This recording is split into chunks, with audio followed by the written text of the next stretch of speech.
नमस्कार बच्चों, आज हम ईएमसी विषय की वर्कशीट नंबर 7 पर चर्चा करेंगे कि इसमें आपके लिए किस विषय पर चर्चा की गई है। तो चर्चा शुरू करने से पहले आप एक ही छोटी सी वीडियो देखिए, इसके बाद चर्चा करते हैं।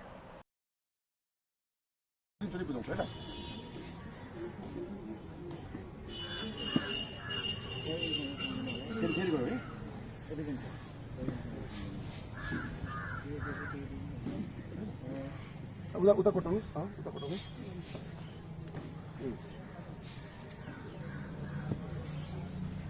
अब ये अब तो उदा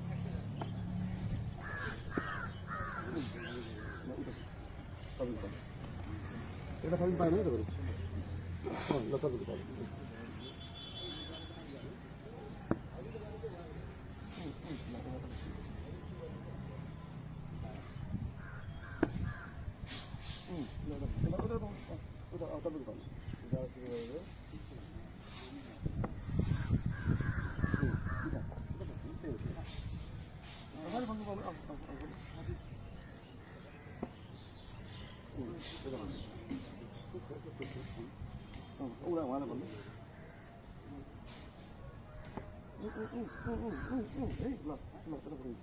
तो बच्चों, आपने देखा कि दिखाई गई वीडियो में शुरू में जिस व्यक्ति ने आगे के लिए जो मैसेज दिया और बाद में वो मैसेज किस तरह से अपने आप बदल चुका था।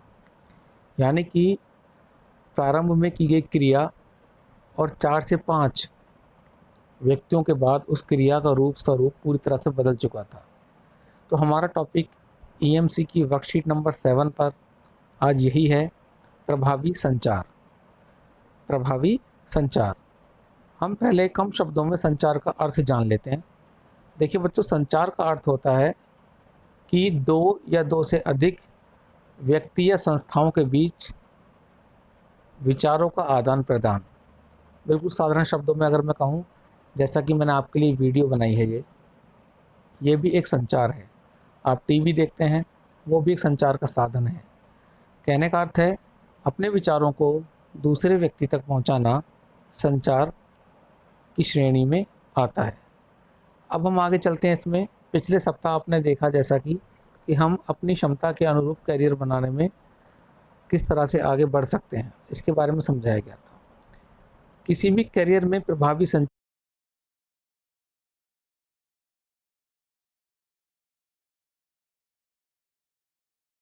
देखिए बच्चों, आप किसी भी फील्ड में जाइए, अगर आप अपनी बात को सही तरीके से, स्पष्ट रूप से, अर्थपूर्ण ढंग से, संक्षेप में सामने वाले को समझा सकते हैं, तो आपकी जो वैल्यू है, जो आपकी पर्सनैलिटी है, वो एक अलग तरह से निखर कर आएगी। अन्यथा आपने देखा होगा, कुछ लोग बहुत ही स्मार्ट होते हैं, इंटेलिजेंट होते हैं, लेकिन वो अपनी बात को सामने वाले व्यक्ति को समझाने में उतने प्रभावी नहीं हो पाते। अगर मैं प्रभावी संचार के आपको उदाहरण दूं, तो इसको सामान्य रूप से मौखिक, लिखित और सांकेतिक रूप से समझा जा सकता है। मौखिक का उदाहरण है बच्चों, जैसे मैं आपसे बात कर रहा हूँ या आप कक्षा में बैठ के आपके कक्षा अध्यापक या विषय अध्यापक आपसे बातचीत करते हैं, या आप फैमिली में अपनी बातचीत करते हो, तो ये मौखिक संचार हो गया। लिखित संचार, जैसे कि आपको वर्कशीट दी जा रही है, समाचार पत्र हम पढ़ते हैं, कोई चिट्ठी हमारे पास आई है, ये लिखित संचार है, किसी के द्वारा आपसे बातचीत की जा रही है। थर्ड है सांकेतिक। सांकेतिक का अर्थ है जिसमें इशारों के द्वारा कोई संदेश दिया जा रहा हो। जैसे आपने देखा होगा ट्रैफिक पुलिस में जो ऑफिसर हैं, जब ट्रैफिक कंट्रोल करते हैं, तो वो विशल के साथ हाथों के द्वारा इशारों से ट्रैफिक को मैनेज करते हैं। चलिए इस बारे में और आगे बढ़ते हैं। अब इस वर्कशीट में बच्चों आगे जो दिया गया है, इसमें कहानी के माध्यम से, जिसमें जो पात्र हैं कहानी के, जो आपस में बातचीत कर रहे हैं, रवि, मिनी, नरगिस, सर्वजीत, इनके बीच एक बातचीत दी गई है। मैं चाहूँगा कि इस बातचीत को आप स्वयं पढ़कर और समझने की कोशिश करें कि इसमें हमसे क्या कहा गया है, किस तरह की एक्टिविटीज।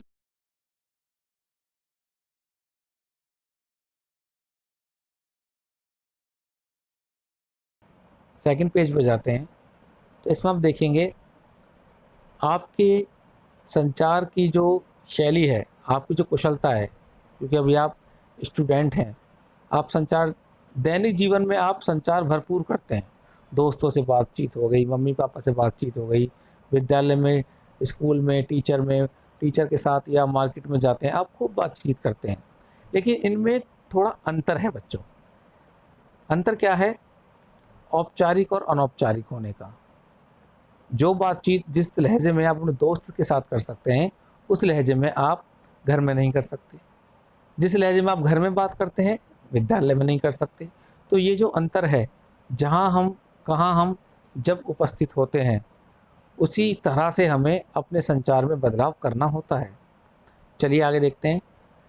इसमें आपकी इम्प्रूवमेंट के लिए एक छोटी सी एक्टिविटी दी है कि अपने किसी साथी को फ़ोन करके उसे अपने नाम की कहानी बताइए।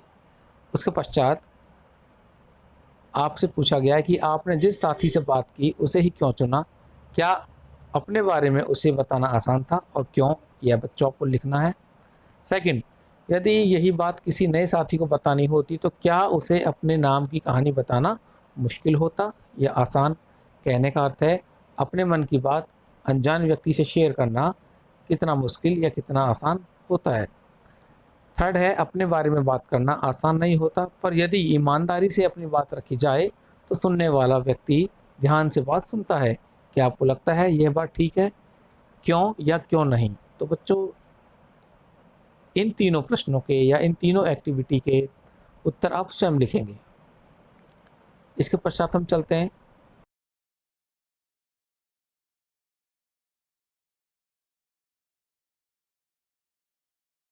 साथ मिलकर करना है। क्या करना है? पहला सदस्य आप स्वयं, दूसरा सदस्य।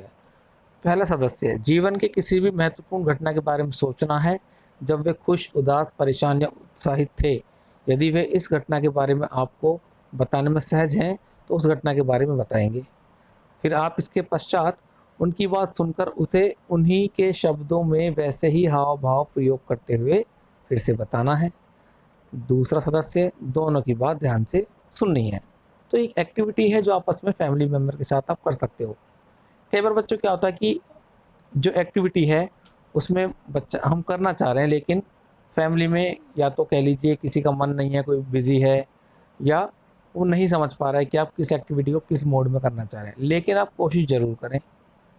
कोशिश करेंगे तो आपको भी अच्छा लगेगा और शायद उन्हें भी अच्छा लगेगा। अंत में आप देखते हैं, इसमें येलो कलर की हाइलाइटर से आपको कुछ कहा गया है कि कई बार हमें ऐसा लगता है कि हम दूसरों की बात ध्यान से सुनते हैं, पर यदि सुनी गई बात को फिर से बताने को कहा जाए तो शायद हम वैसा ही ना बता पाएँ।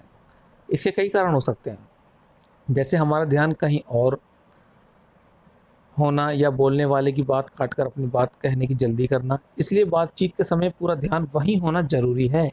यदि कोई हमारी बात सुनते हुए ऐसा करे तो हम अपनी बात ठीक से बता भी नहीं पाते। अपनी बात किसी को बताते हुए भी हमारा पूरा ध्यान बातचीत में होना चाहिए। तो कहने का अर्थ है बच्चों, आप अपने जीवन में कितने गंभीर हैं, अपनी लाइफ को लेके कितने सीरियस हैं, ये इस बात पर डिपेंड करता है कि आप किस तरह से लोगों से बातचीत करते हैं, किस तरह से अपने सब्जेक्ट को लेके अपने टीचर से बातचीत करते हैं, अपने कैरियर